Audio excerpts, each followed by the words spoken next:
Hello Kapip! Welcome sa ating Friday Market Insights.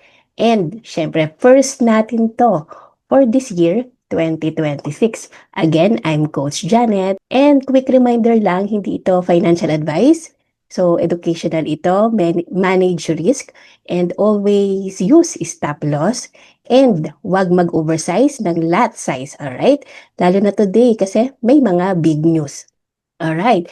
So, bago tayo mag-chart, mabilis lang tayo sa USD fundamentals this week kasi ito yung driver ng gold at Euro USD and even Bitcoin.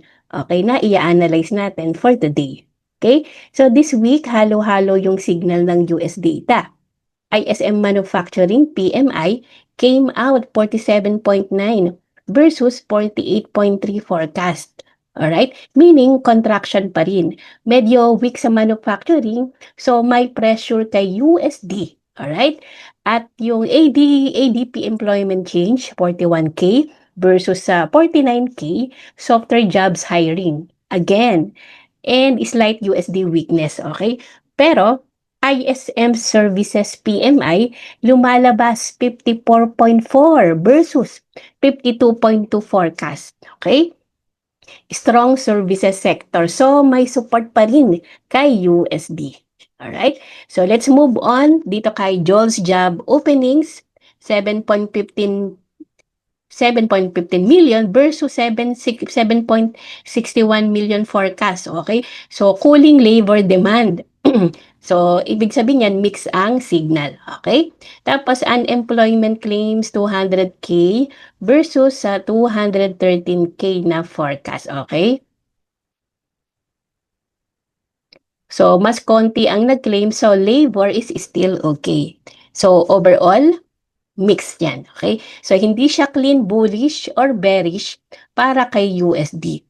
Okay? So, now ang pinaka-importante, Friday, kasi meron tayong mga high impact news ulit, average hourly earnings, NFP, at unemployment rate. And later then yung UOM, consumer sentiment, okay, plus inflation expectations, okay? So, meaning may volatility na naman, okay? So, ang rule natin, no trade 15 to 30 minutes before and after NFP. Kung hindi ka sanay at kung newbie ka pa lang. Okay? Kasi pwedeng mag-whipsaw lang yan kahit tama pa ang bias mo. Ibig sabihin, kunin mo na yung stop loss mo bago pumunta sa ating direction. Okay? So now, syempre punta na tayo sa chart ng Bitcoin. Unahin na natin si Bitcoin. Okay? So magbibigay ako ng konting trading bias and also mga key levels. Alright? Alright. So, dito sa weekly natin, overall trend ay bullish pa rin. Okay? Kasi ang presyo is way above pa rin ng EMA 200. As you know, gumagamit ako ng EMA 200. Okay? Pero makikita natin na after that big run, okay, after nitong higher highs and higher lows, okay, tapos nagkaroon dito ng double top, tapos yung nagkaroon ng massive sell-off, pero ngayon ay nagko-consolidate lang yung market. Okay, so ibig sabihin dito sa looking at the weekly time frame, okay, neutral tayo. Okay, pero price is still above EMA 200, so overall ay bullish pa rin naman si Bitcoin. Then, baba tayo daily. So, daily view naman, importante to, dito ay price is below the EMA 200. Okay, so around nasa 99K ang EMA na 200 and then yung current price natin ay nasa 90,700. Okay? So for me, medium term BTC is still in recovery, okay, or corrective pace. Yan. So hindi siya full trend na continuation yet. Okay? Baba tayo H1. Ayan. So, sa H1 view naman, okay, sa mga nagde-day trade, especially kalimitan sa atin talaga nagde-day trade, okay? So, price is slightly above the EMA 200. Alright? So, intraday, may chance tayo na mag-mild bullish, okay? So, ako nakapag-trade din ako dito ng buy na share ko sa inyo to. So, as long as nag-hold itong EMA 200 na to ay bullish pa rin naman. Bullish tayo looking at the H1 time frame. Alright? Especially possible to na mag-create ng inverted head and shoulders. So, ang inverted head and shoulders ay bullish price action pattern. Okay, pero sa ngayon ay naririto pa siya hovering dito sa shoulder. Alright. So, ang day trading bias natin for BTC, so again, leaning bullish tayo intraday habang above nitong EMA 200, above nitong 90,000, okay, na support zone, okay? So intraday, ito yung resistance natin and then ito ang support, okay? So ngayon, naririto siya sa support, so pwede ulit tayong mag-buy, okay? Tignan natin sa 15 minutes. Ayan, okay? Alright, so dito sa 15 minutes, ang price ay naririto sa lower extreme, okay? Pero ito yung pinaka-support niya, alright? So possible na dito na lang tayo mag-intay ng buy natin or if ang safe buy talaga dito kay Bitcoin ay magkaroon tayo dito ng breakout, okay? Dito sa resistance na to. And syempre sa retest, doon tayo pwedeng mag-buy. Okay? So yan yung area natin. So pwede tayo dito mag-buy. Okay?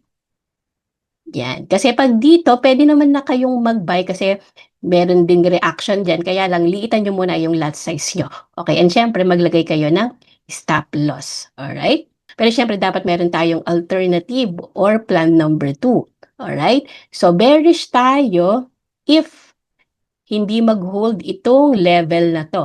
Okay? So, kapag na-invalidate niya tong area na to, pwede tayong mag-sell. And ang target natin ay dito. Okay? Sa area na to. Alright? Pwede tayong yan. Okay? Yan. Okay? So, pag na-break niya tong 90,000 level, so ito yung target natin, TP1, and ito yung TP2 for our sell. Okay? So, it would be our TP2. Alright? So that is for Bitcoin, pero more on bullish tayo kay Bitcoin. Let's wait kung ano yung gagawin niya, especially may news mamaya kay US. Punta naman tayo kay Goldie. Start ulit tayo sa weekly time frame. Yan. So, actually, alam ko ito yung favorite talaga ng mga Pinoy traders. Okay? So, sa weekly view, sobrang lakas. Okay? May series of higher highs and higher lows. So, price is way above weekly EMA 200. So, macro, walang kaduda-duda talaga. Bullish tayo. Okay? So, grabe ang paglipad ni Goldie. Alright? Baba tayo daily. Yan. So dito sa daily, same story pa rin naman. Walang kaduda-duda talaga na uptrend tayo. So, syempre, bukod sa ang price ay way above nitong EMA 200. And kita nyo naman ang ginagawa talaga ni Goldie ay very aggressive very aggressive buy talaga sila. Okay, yung mga big institutions. Okay? Pero syempre, dahil narito tayo sa high zone, okay, so na-establish dito yung resistance sa area na to. Kasi nung pumunta ang price dyan, nagkaroon ng massive sell-off, okay?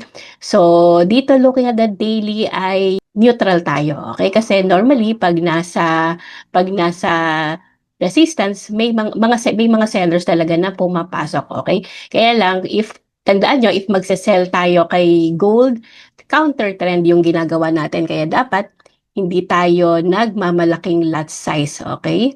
And lagi natin minamanage ang ating risk. Okay?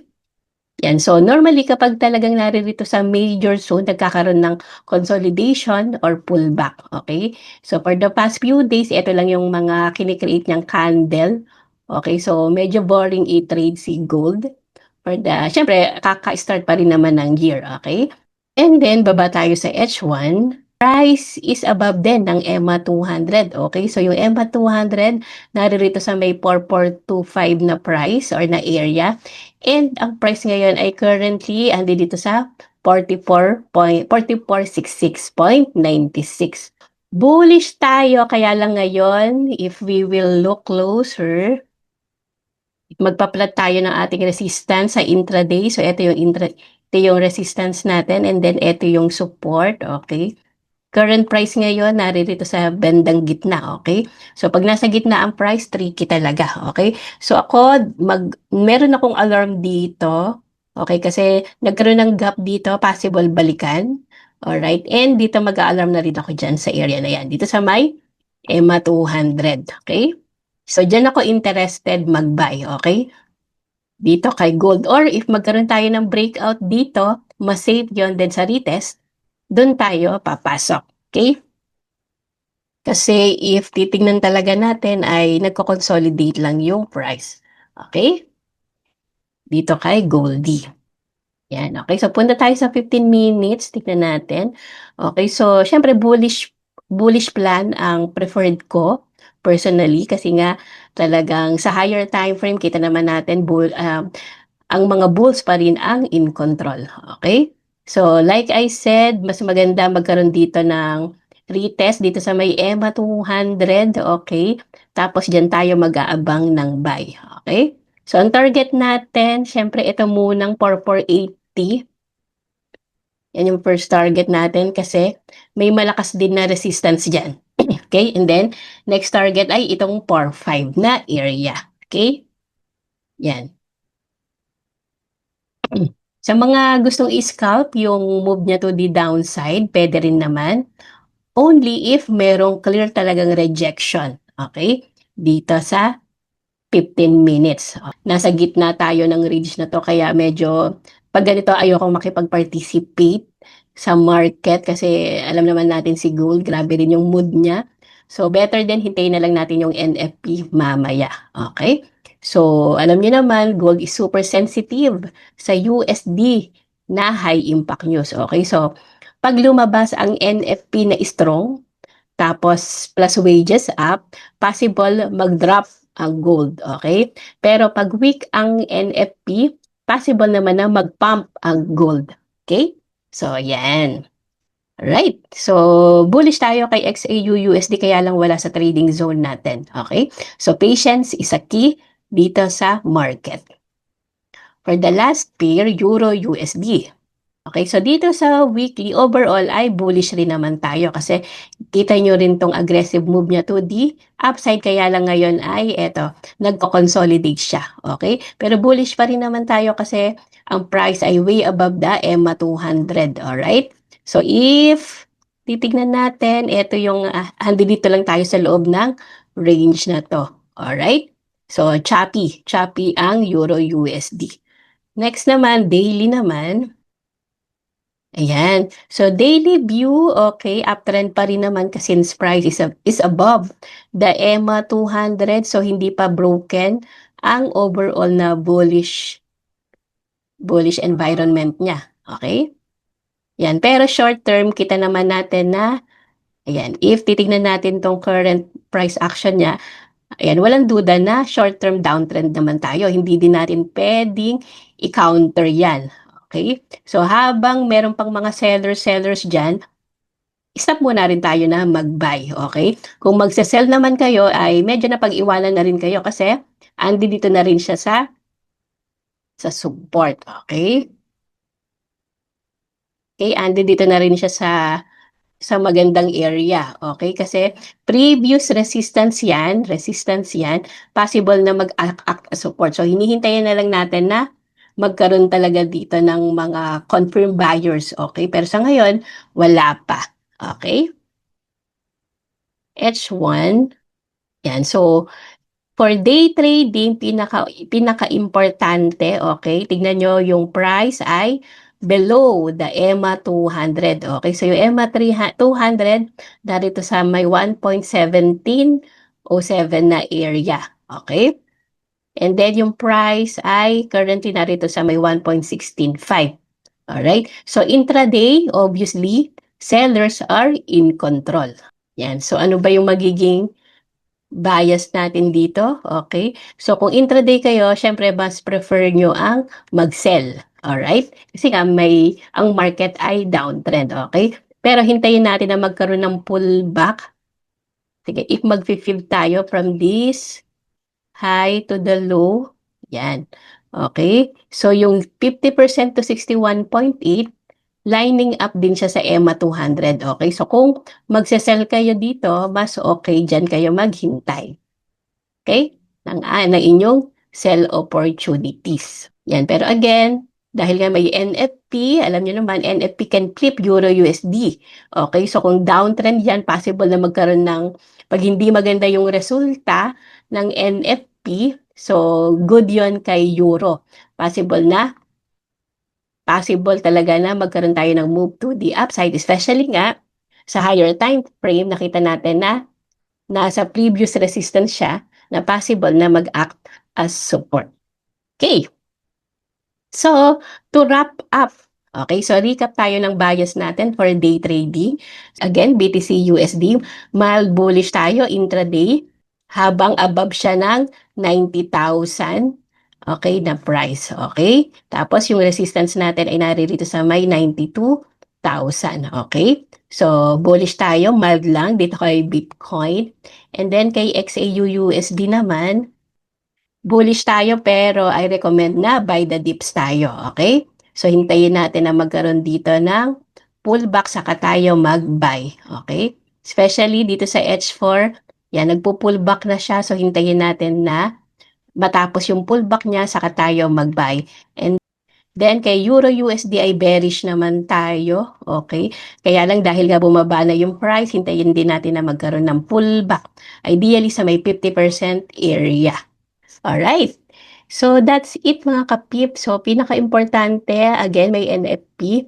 Kaya huwag tayong pumasok. Okay, agad-agad. Kailangan talaga meron tayong malinaw na plano. Okay? So, ang goal natin, clean yung entry natin and then control yung risk natin. So, survive the volatility. Okay? So, ayun lang mga kapip. And once again, Happy New Year! Bye!